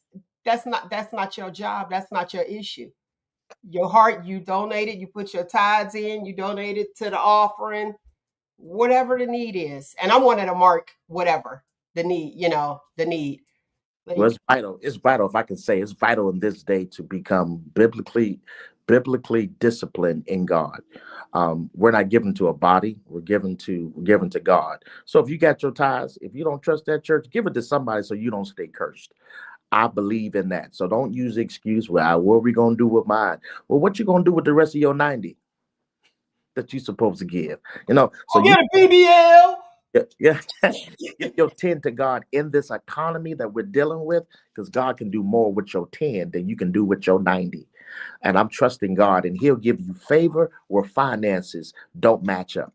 I'm standing here today, not off of just the business that I poured into, but it's the it's the favor that I have received beyond my credit score, beyond my bank account. Why? Because I trusted God. And when I trusted his word that he gonna give and men gonna give to thy bosom, listen here, this day and hour, we got to trust God for people that would be able to pour back into you. So that's the Bible, and I live by it, and I stand here blessed. I stand here successful, not as much as the numerical amount, but in the favor, I can make phone calls. Why? Because God spoke it, I gave it, and was disciplined, and God's favor is now upon my life. And you can do as well. So just in case you are out there and you have found yourself not giving to God, amen. If you need a place to give your tithes and offering where you can show we're building up the kingdom of God spiritually, socially, and economically, check out Impact Ministries. And you can look at us on Facebook Live, amen, to make sure that what we're doing is building up the kingdom, where now we have a facility that has the capacity to fulfill the mission of building us up in those particular areas in kingdom ministry. If you don't believe it, the proof is in the pudding. Amen. Bless your bones. You can put me back on the screen. I'm done. Yeah. I said, bless your bones. There you go. Let's keep it where it's at. All right. I want to say this too before I let you go, because people feel like that tithes are from the Old Testament. Gotcha. Glad you asked that question. So, what do you say to that? Well, what I say to that is it has been the apologetic has come back, speaking that it's not of just the Old Testament. And before the law, people are saying, well, it was not a part of the law. Well, the scripture they are using is basically in the New Testament that says we should not give grudgingly, but give not giving out of necessity, but giving grudgingly. That there's a different tithe, there's a different way that has been. Don't throw it in the basket.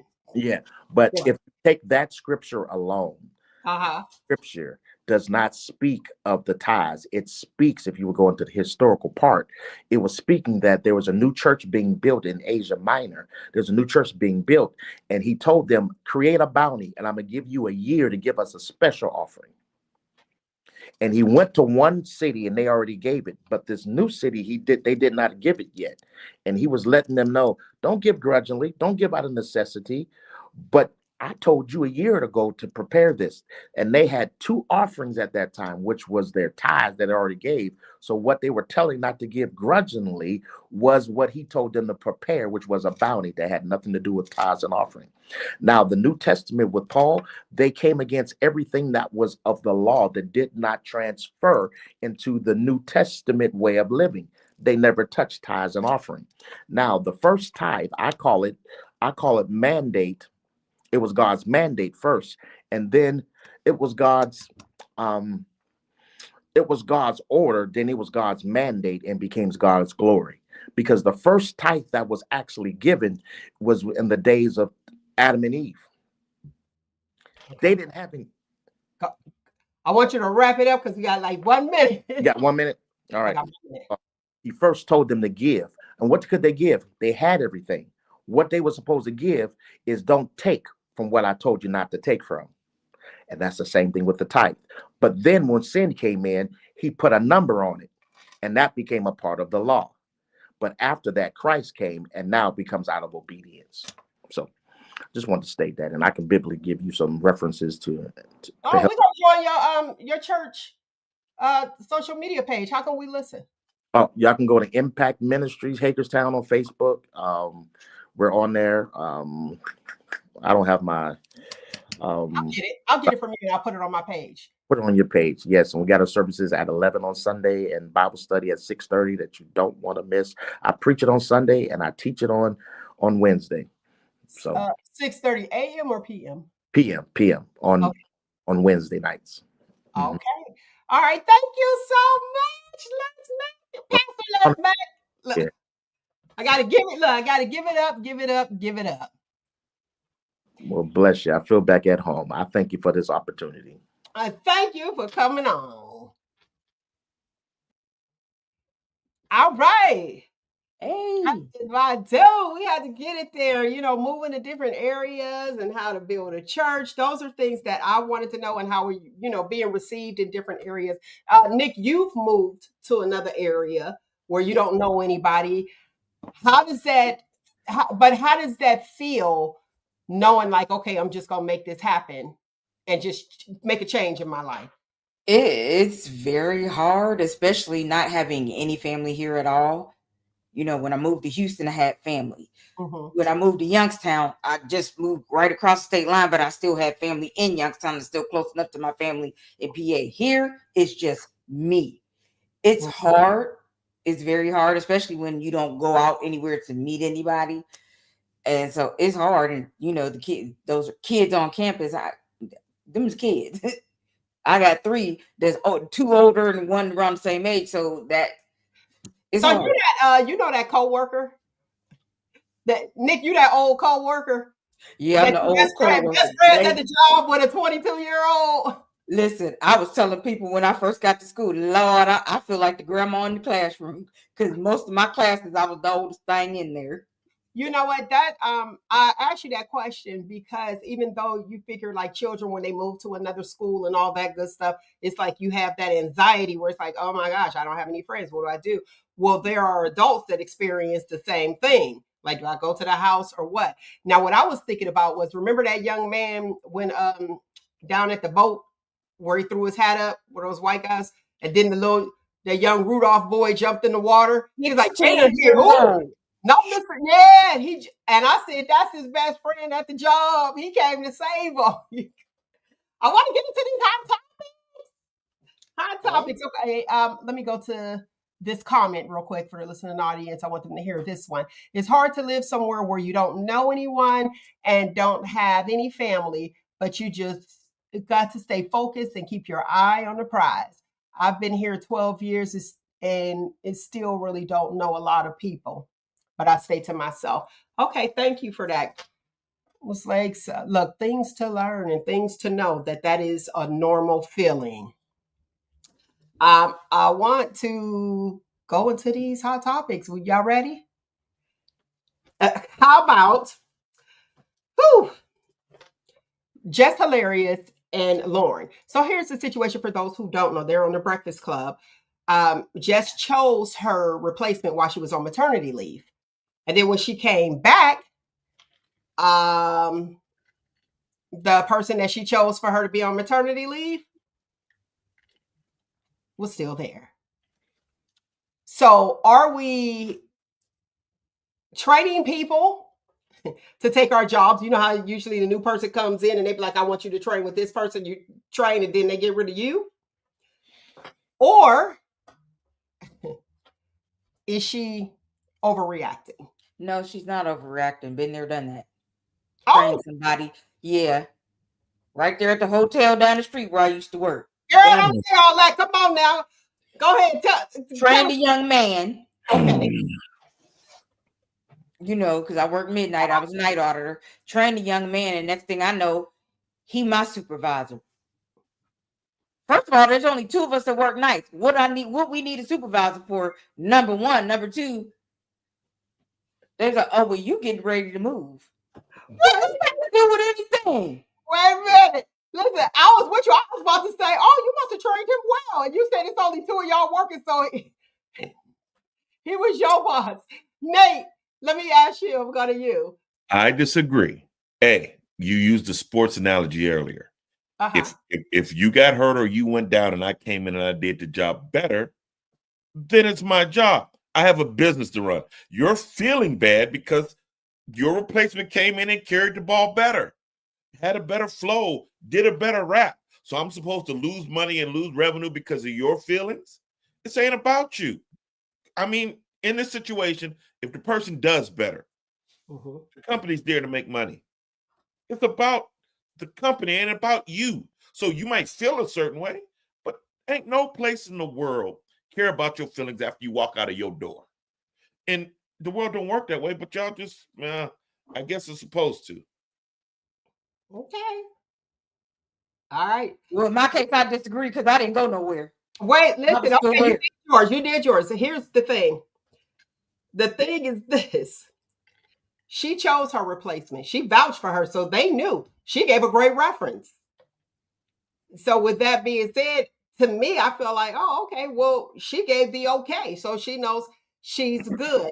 I feel you, Nate. And I hear you, Nick, because that's how it happens. You train that person, and they take your job, and it happens to a lot of people. Now, Mhm. my thing is, how much am I getting paid to train them? Because if I am not, you are not getting trained.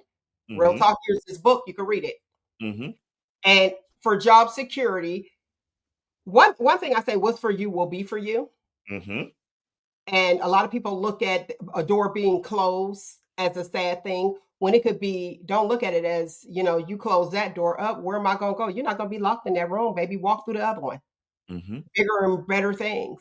But the worst thing that you could do is to let somebody know they could do it without you. A. So make your mark. Don't say everything, because here's the thing, when we go to certain jobs and we're in those positions, just how you learned a better way to do it. No, let me tell you the basics. Here's the manual, and you'll find your way is the answer. You'll find your better way to do that. Don't give all your secrets. What am I give you my whole playbook so you can beat me? No, since we're Here- using a sports analogy. here's something, Mel. If you find someone that's more agitator than I would have to understand. Hey, it's about shop talk. It ain't about me and my agitate, but I try to agitate to the most highest of degrees so you don't find a more Yeah. agitating person than me. You know what I mean? So I stay Are on my you, game, work on my listen, crossover. somebody get a smack lip or an eye roll out of you every week. See, You're that's doing that form of mouth. fine. You're That's why I'm doing not replaced. just like Nick. Nick, keep it 100 and be like, let me tell you this thing. She's doing fine because you got the people to be like, I'm with Nick. I don't care what you say. And I love it. I love it. Everybody has their opinion, which is a good thing. Mhm. Since we use the sports analogy, let's get into it. George Foreman then passed away. Y'all might as well, you ain't got to fire up your grill, but plug up your grill for Mhm. George Foreman. Yeah, Yeah, I saw that yesterday. I mean, yeah, condolences to his family. yeah, He lived a good life. yeah. You Good run. definitely say that. He left a legacy. I tell you, So he lived a good life and he left a lot of legacies because it's a whole bunch of them. And his name will not be forgotten. That's what All I'm of saying. his, It's a all whole his name is George Foreman. everybody knows. How many is it? Like 8? I thought it was 5. I don't know. 5. Listen, I'm we Five got a perfect. bunch boys. of kids Five though. boys. 5 boys. 5 Yeah. boys, all George Foreman. I Although can. I got a question. There's Wait, we gotta keep moving. Go ahead. So do it quick. one of the daughters. I don't know if that's actually his daughter, if it was a son that transitioned, because it looked exactly like Him. Them boxers got strong genes. They Have you sure do. seen You see Mike's Mike daughter? Tyson. Remember Mike Tyson was Has paying he done- somebody to marry his. And she looked just like him. Like, yeah. this is gonna work. All I right, really don't need that $5 million. Shannon Sharp. Now Shannon Sharp was on. It was his show interviewing someone else, and they asked him a question. So what Shannon Sharp said was that if he's at a hotel and there's a female in the hotel, the cleaning lady, he leaves the room. And I said, okay.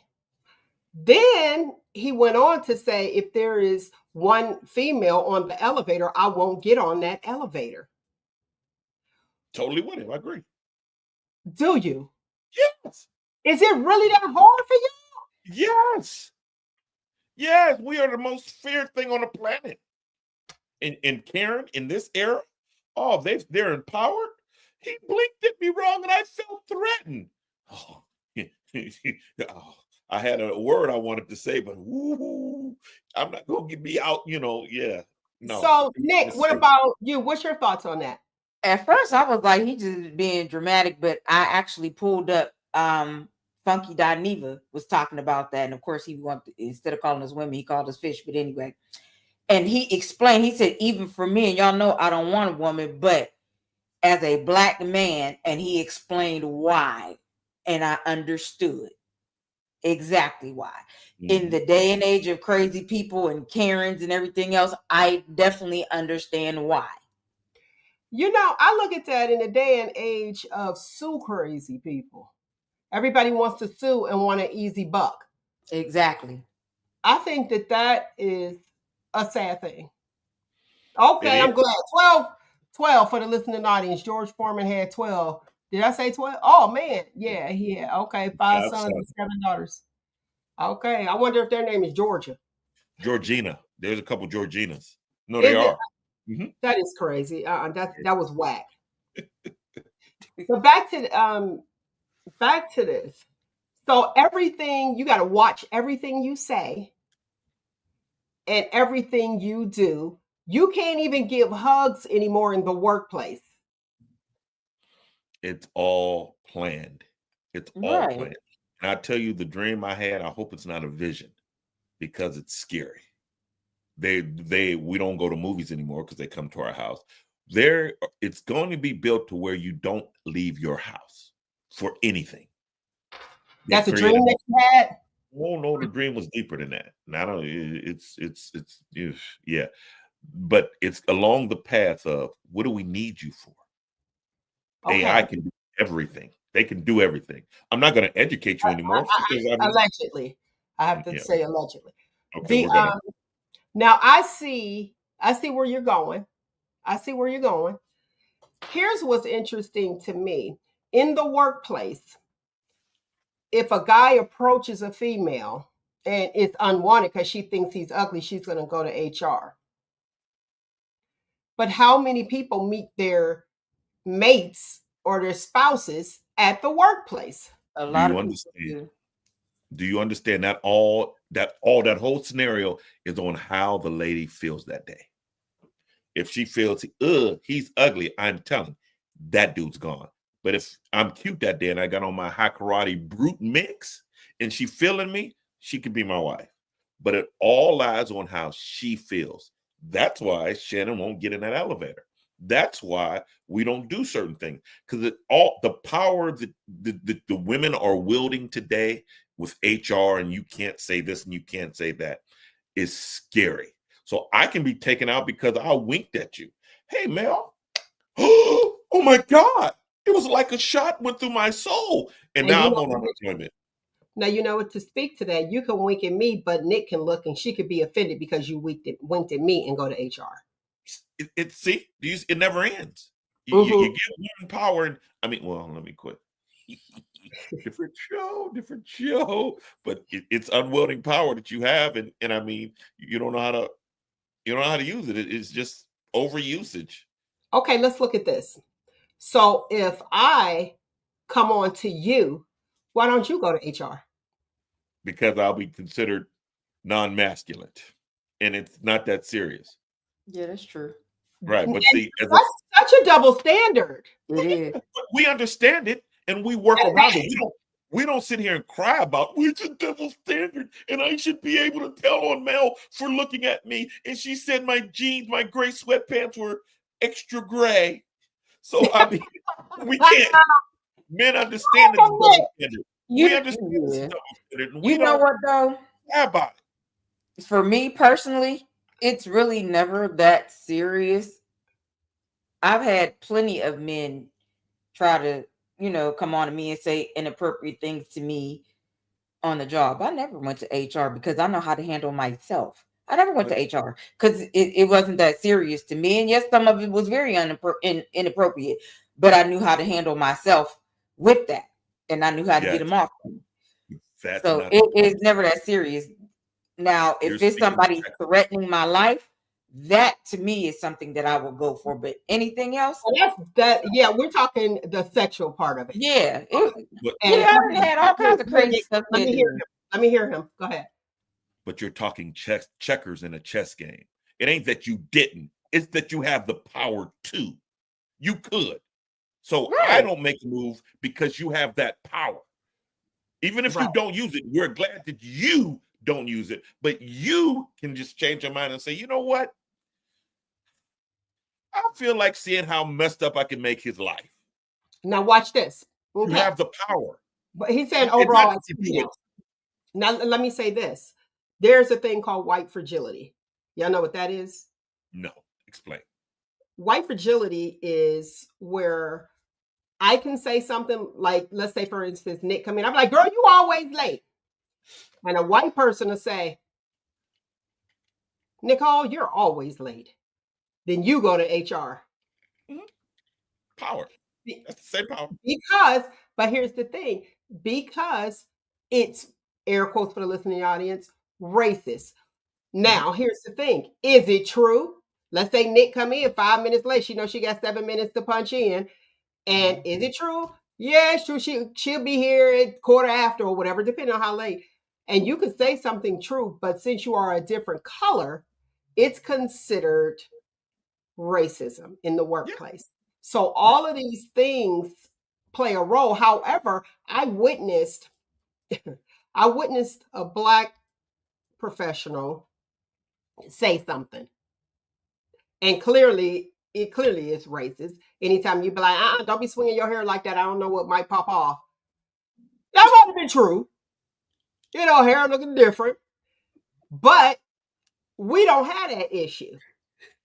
Now, here's the thing.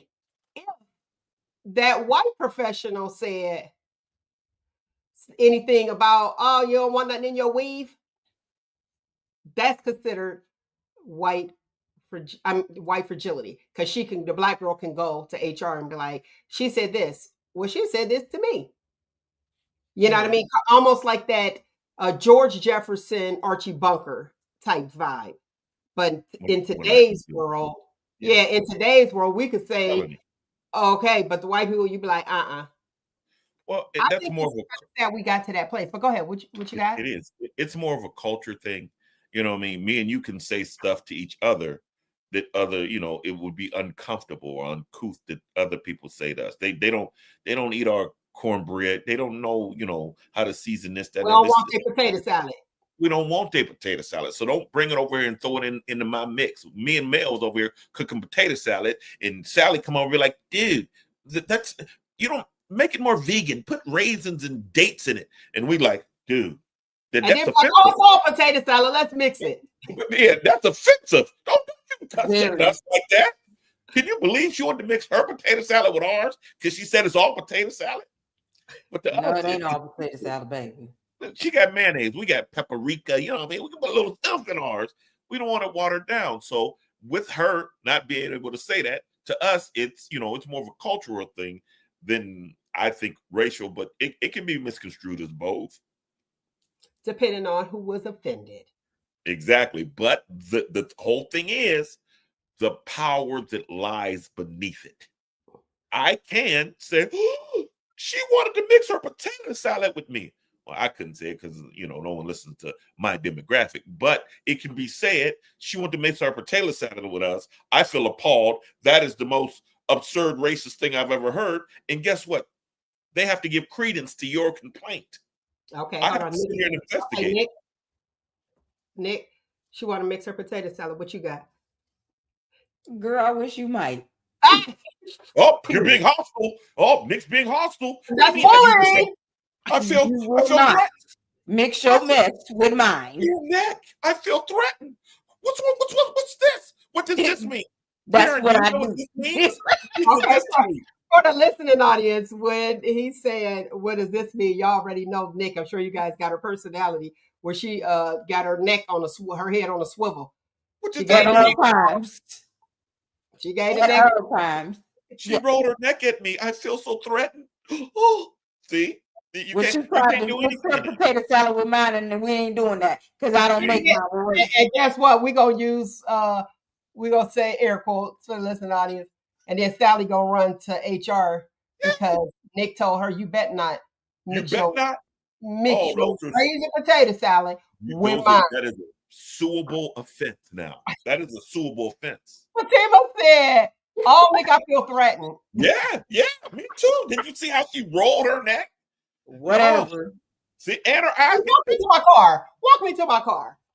Whatever. Just don't be trying to just mixing your food with mine. We're not doing that. You Nick, want to you mix? still- Let them be mixed in your stomach. Do you Mix them understand? on You're your still, plate.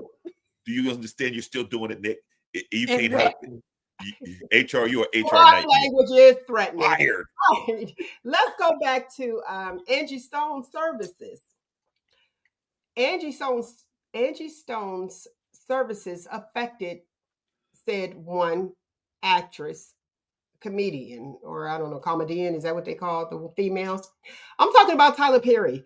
Tyler Perry made a statement at Angie Stone's services. He spoke and he was saying, give her money that you owe her. You guys need to do her right. Now, here's the problem. Monique decides, Monique, her husband Sydney decides to write Tyler Perry a letter and say, I heard what you said at Angie Stone's services. I'm still waiting on my public apology when you said you should do right by people. Now, I got to say this first. He was at Angie Stone's funeral service, so he was speaking about Angie Stone. How does one make it about them? Go ahead, Nick. That has her husband written all over it. I don't care what nobody say. That has her husband written all over it. You do. Her husband did a whole lot of things. Yes. And he's like a Mitch. Yes. That's what I see. Okay, go ahead, Nate. What you got? I think he's just a little fuel to her fire. I don't think that got all him written all over it. Okay. But if I catch you preaching about this one day and not living that life, and then you expect me to tithe at your church, I'm going to bring light to it. And this is life-altering damage that has been done to Monique's career. That's Tyler's. She did that movie with Lee Daniels. Tyler wasn't no part of it. Her issue was with Lee Daniels, and then Tyler mentioned and Oprah. They had other issues. But Tyler, she just wanted a public apology. That was her thing.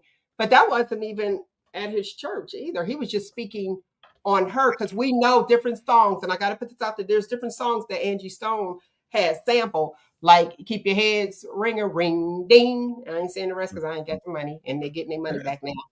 Okay. Who is it? Dr. Dre. It's another one too. Was it what's the one? 24 Karat guy. I can't remember which song he used, but he paid her. She said that. But there are a lot of people that sampled their stuff. Well, that industry is so fickle and so corrupt. It It's bad. But every time anyone asks for their publishing or audit, well, here's the thing. Mysteriously. Here's the thing. Let me say this. Her publishing, the Sequence was way back. That was the name of their group. They're known as the very first female rap group. Okay. Let's put that out there. That was the Sequence. And when they were in there writing their stuff, people just took theirs. Come to find out, she found, and I'm going to put the word alleged up here because I'm paraphrasing, but I'm going to put alleged to cover me. She had It's not talked to some of those people, and but I actually voiced it. Mm-hmm. But when she talked to those people, they said that they paid her record label, but the record label didn't pay. never paid her. Of the group Sequence. So they got the bad end of the deal. But we know how a lot of artists, even some locally, has had their music taken not knowing. And this was back when we were teenagers. And I mean, number one hits that was written from people right here in Youngstown, Ohio. And there's nothing you could do because you like back in the day, the way to get on was, hey, play my tape on the radio. Mm-hmm. Well, when somebody take your words, you not knowing, boom. This, i.e. what y'all shared with me a few weeks back, as far as like New Edition's name wasn't trademarked. After all of these years, you would assume that. And it's like, wow. So somebody's sitting back there in their mama's basement. But fortunately for New Edition, it was the people that were part of New Edition that actually saw that and did it. But you got somebody just sitting there like, how can I make some money without doing a single thing? That's And just these people the whole record industry. Everybody got a bad deal but Master P. Everybody. I'm waiting to be proven wrong. Everyone had a bad deal except Master P. And let's look at the people who were looking into their had an audit. Master P is very intelligent. Right. But you look at educated, yes. Well, let's look at the people who were looking into their auditing their record, their money, when they ended up mysteriously going away. Prince, Michael Jackson, Whitney Houston. I mean, names like that. So the business is corrupt. It's corrupt on so many levels. Angie Stone. So I mean, it's scary. But we know. I mean, she was in the car with a bunch of people. They made it. And she didn't. Left Eye, she was in the car with a bunch of people. They made it. And she didn't. So you have that, where it's like, okay, wait a minute. What's going on? Do I think it's just picked off one person? No. It's the time. It does seem very well for the other ones, you kind of look and be like, what? And then somebody just put a narrative out and say this is what happened and people run with it. That's not like, no, only God knows. And God knows when it's time and he chooses. I got to go to this comment that I want to read for a listening audience. So we have Denise White, and Denise White says, when I was an employee at Kaufman's in the Southern Park Mall, there was this employee that said to the customer about an employee that she does well for a colored girl. The girl she said it about went to HR. I don't know what's dinging. We got to stop it, whatever it is. Yeah, no. The employee that said it was put on leave as they investigate. They came to a decision and she was fired. Now, in that case, the other employee was offended because she does well for a colored girl. Here's the thing: the timing. Kaufman's that this is a different time. It was a different time. You are not gonna make me seem like I'm 1,000 years old. Sorry, facts. That was like what, 25 years ago? No. See, back then. Now, if you say Strauss's, because Strauss's before Kaufman's. If you say Strauss's, I could kind of see. Strauss's is in the line of heels. You can't say Strauss's. No. That's Strauss's. Childhood. We wasn't even driving. Kaufman's, we were driving. So yeah, Kaufman's wasn't that far. So you got Strauss's. Still 30 years. Wait, let's see all the name changes from this particular brand, this store. Strauss's, Kaufman's, Macy's. Is it still Macy's? Yeah, and that's it. It's still Macy's. Well, so you talk about colored girl. Hey, that was back when it was cool. That's Strauss's with the malts downstairs. But you still have people that call us colored. Well, yeah. During the Strauss's administration, it was an everyday word. Kaufman administration, it was leaning more to, well, that's inappropriate. Macy's administration, that's straight fired. So, I mean, during the time. That's a blessing that at Kaufman, she got terminated. Because it wasn't sad.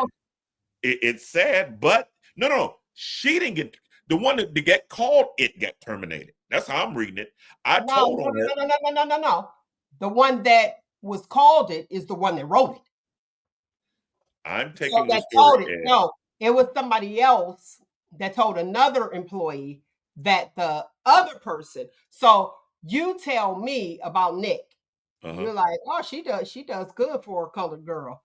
And Nick don't know. I know, but I go to HR and let them know. And then they say, hey, Nate, you on leave for further investigation. So if they did a further investigation, that means that she's been saying a whole lot for them to go ahead and terminate her. That's what I'm thinking. So back to Monique. No, it was just the way I said it. Back to Monique. What's your thoughts on her? Do you think she's digging a deeper hole for herself, or is she really hard to work with? If it was you, Nick, would you hire her if it were you? And she, you got all of that. We just roll with it. Going with the background. And I love me some Monique, don't get me wrong, but going with the background with everybody that's worked with her, different shows, different movies that say she's very hard to deal with, I would probably not hire her. And I love her, don't get me wrong. But yeah, if You'll you're pass. that difficult, baby, like So there's you think other that comedians actors. may have incurred with her? All right, what's your thoughts, Nate? Oh yeah, I'm hiring her. She does excellent work. Her projects always come out good, and she has a following. And I mean, I'm looking at the finished product. I'm looking at the finished product. What movie has she been in that's not been good? Oh, she's a great actress. So I I'm won't take that from her. Yet again, I am not going about how I feel about her. I am going about the finished product. She will make money. So I have to deal with a couple of things. Yeah. Ha ha ha, Monique, you silly. Go on, girl, quit that. But guess what? The finished product. Okay, well, I mean. Okay, all right, now that we got that. So now, Nick, take that. I'm going to be better. Okay, so now that we got that out the way, I also heard when you brought up Funky Dineva, I heard him say that he wouldn't be a straight man if you paid him.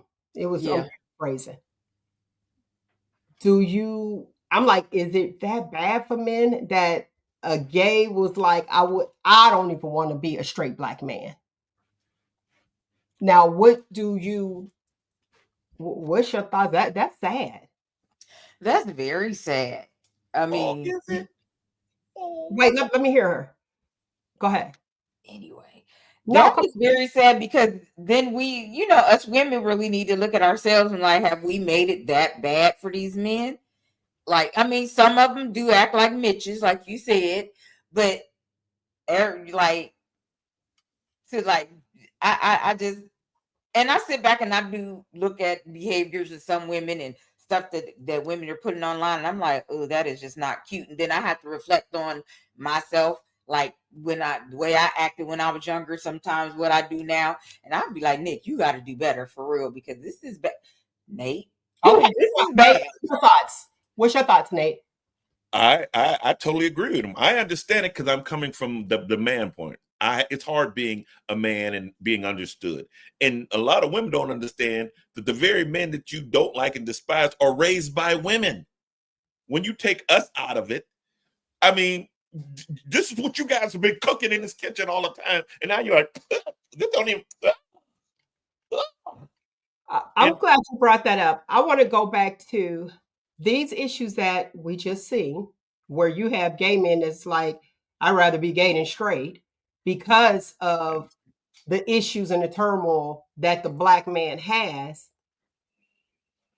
Can you agree that, or disagree, let me know, that when he goes home, he really wants his piece? He really wants that big piece of chicken? Mm-hmm. Can you agree that that does not happen because it's another argument when they go home? A lot of times, yes. Yeah.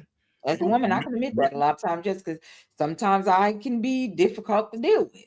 I'm not gonna lie. I could be difficult to deal with. I'm trying now that I'm getting older and I'm looking back at certain things. I'm like, yeah, you could have did that a little bit better. Could have went about that a different way. I mean, we have all lost communication, and that's the thing. Communication in any relationship is key, and that is lost because everybody wants to start screaming and wants to get their point across, and this one wants to be louder than this one. So yeah, like we just need to go back to the basics and start with simple communication, understanding, and being empathetic towards each other's feelings, and that has been lost. Wow. Okay. Nate, go ahead. What you got while you're crying? Nate's crying. Nate the Agitator. I'm so proud of you. You made me almost lose my thought. But here's the thing. Men are raised to know how to treat a woman. Women aren't raised to know how to treat a man. Women are Oh, raised to know That's untrue. That's Can't women do that. are raised to know how to be treated by a man. They are No. raised. A man should treat you like this, like this. Okay, well, I mean, No, the mask, no. the mask Let me shows say. it. Let me take out the. It's not all. Not a whole blanket statement, because there Right. are women who are raised to be wives and how to treat their husbands. And Exactly. they are Wait, married. let me say their husbands. That's the key, because you have husbands, or men who want you to treat them like they are your husband. So if you want me to treat you like my husband, I'm gonna need to be your wife. Well, pick that That guy. that's Pick the that guy. difference. Okay, wait. That's the difference. So when you say we're not treated to be treated like men, you can't listen. What's the old saying? What is it? Why buy the cow when you get your milk for free? Exactly. And Yeah, I've heard a lot of men say you that. ain't getting no milk over here. Do you understand? If a wife is raised to be a wife, she should pick a man that's worthy to be a husband. Quit Oh, no, picking Tyrone and judging the whole test on his scores. no, You're nobody's picking the doing dude that. that's got to sing. No, nobody's doing that. Well, Nobody's where are doing you that. getting this data from? I could get it from me. I don't From need you. data to know my experiences. I am not speaking on my experience. I am speaking on the fact. You can look at Well, math numbers. wait a minute. You Let can me look put at it. all of that. Hold on. I gotta put alleged. He's Yes, saying please. allegedly because he's saying he's speaking on the facts. I need you to share when you speak on facts. I need you to cite it Got you and ready? share that information, but you can't just spew it Got out. Exactly. Okay. you ready? You ready? Let's go. Citations. Man, what happened in the man cave last night? I'm glad you asked. I'm glad you asked. We spoke on a couple things that just tied right into this. That was pretty sweet. Yeah. The rebuilding and the recapturing of masculinity. How do we do this? Because masculinity is frowned upon, and how being a straight heterosexual male is not celebrated at all. So how do we bring back masculinity? Why did it leave? What's the agenda in our chess game? What is this pushing us to? We have to figure this out. So us fellas get together and have a cigar and talk about things like that. Live in the man cave coming soon. Live in the man cave with AT Agitator. Thank you for sharing. That's good. Well, I mean How that's do y'all change that? Do y'all go back to with the go to the man cave with them big clubs and drag a white man? that's when life was good. First of all, that's when it was good. But no, we need women's help. But the thing that comes out of it is women have to buy into it. Everything is easy now. You don't need the fighters to go fight and go and kill dinosaurs anymore. So now it's just like the microwave. I got a microwave. I don't need a stove. So we're the stove. If you don't need us for cooking and this, that, and other, you look at us like we're nothing. We're thrown away.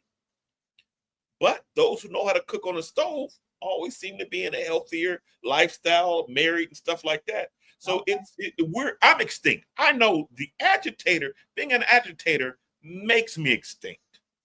And me being a man is y'all be having good conversations. Well, I mean, that's what y'all be talking about when y'all be like, goodbye. I'm in the man cave, like, bye, give me my time. Well, I mean, men can do that. Men are talk about anything and we'll get along because we look at things different. It's not feeling based, it's fact. I can disagree with pick somebody in the thing. I can disagree with Brian Hunt all day, but if he got a point, I'm like, yeah, that's a good point. That's a man speaking, arguing over facts, and yeah, that's a good point. But a woman, it's all how she feels about the same thing.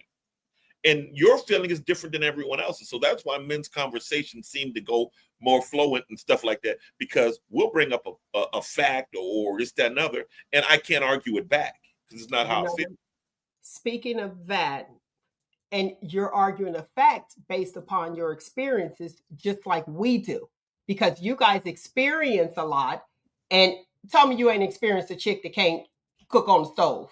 Well, I mean, man laws, page 8 says throw the whole girl away. That's just the law. But it's not. I'm going off of like the marriage. I'm agreeing with that with all of it, because y'all can't do anything. And I didn't know it was that hard.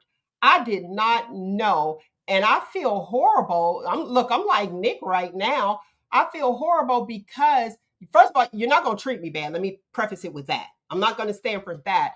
But knowing that, okay, I got a girl, I'm dealing with everything out here, and other women that is not even my girl that I got to deal with because the way that they feel like I did something when I had something in my eye, something blue in my eye, and I'm blinking my eye, and she's saying I'm winking at her, to come home to feel unappreciated and say, hey, she ain't, my house shoes aren't at the door.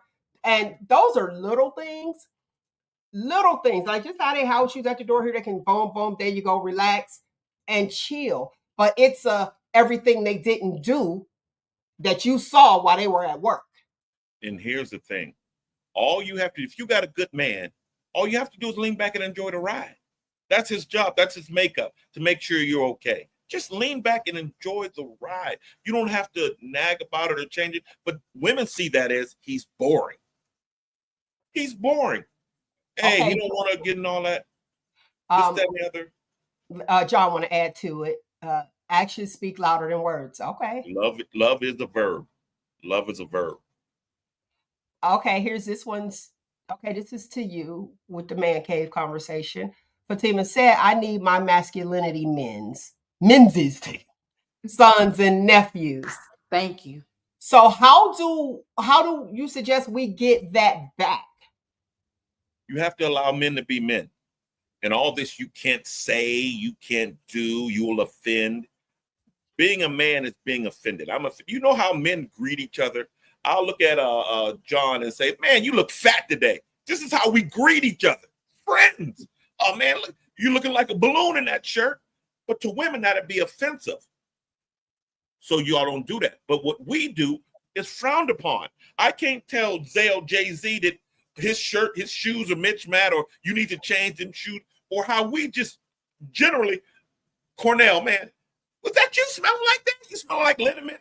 Oh, that would hurt a woman's feelings. So we can't even do that anymore. We're being attacked on every level. You know how many times me and Cornell sat around and just passed gas? And it was cool. Okay. The federal offense. Okay, the men are coming out for the listening audience. Hey. He said she can't cook on the stove, but she could cook somewhere else. That's only for 2 minutes. After my 2 minutes, what good is that doing for me? So what's important? Go back to the man cave. Let us know what's important next week. Overwhelming peace. Just peace. Oh, you got that? Listen, okay. That all cooking and stuff like that, that was when we was 20 and maybe 30.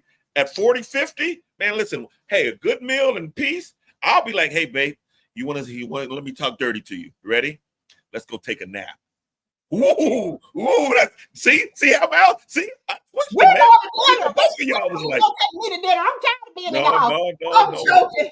When I said both, that is my time. I'm going to give you today's footnote. But before I do that, I need you guys to click that like button, go to YouTube, subscribe to the YouTube channel. I would greatly appreciate that. And if you would like, I got something going across the bottom, my lovely people. So YouTube, Shop Talk with Mel, and also social media, Shop Talk with Mel, Facebook, all of them. All at Shop Talk with Mel. But don't forget to hit that like button, comment. I want to know your thoughts, because guess what? We really do care. And keep those Shop Talk questions coming in at Shop Talk with Mel at yahoo.com. Today's footnote. The first step in getting what you want is getting rid of what you don't want. Hey, it's your girl Mel. I love you guys. Listen, see you next week. We're on every Saturday from 10 a.m. to 12 noon. And like I always say, I love you guys for listening, because time is something that I know we can't get back. So thank you for sharing your time with us. Find you, embrace you. Most importantly, always love you. Until next week, people, we know what it is. 1, 2, 3. Shop Talk. Not to lean back in the lazy boy. Yeah. I'm sitting there looking at y'all like. Right, we looking at you. I know we all looking at each other like, Now, okay, watch this. Okay, let's see. I see the viewers right now. Viewers, y'all chime in too. Find out who was late. Let me see. Until next week, people, you know what it is. Shop talk. Top. Me and you, man, we got it. We'll We get it got right it. one day. Nick was late. I love you guys in the comments. Shop talk. Yeah. All right, people, like, share, subscribe, YouTube. Let's The get pivot. right. The pivot. Pivot podcast. Oh, that's right now. But that's on Star 94.7, which I'm sure that's running on Star 94.7. The Pivot Podcast. You guys can check that out. That's from 3 to 5. So y'all know what it was. Oh, they said we were in unison. Bravo. She must We be out of here. Nick the fan. Get the fan.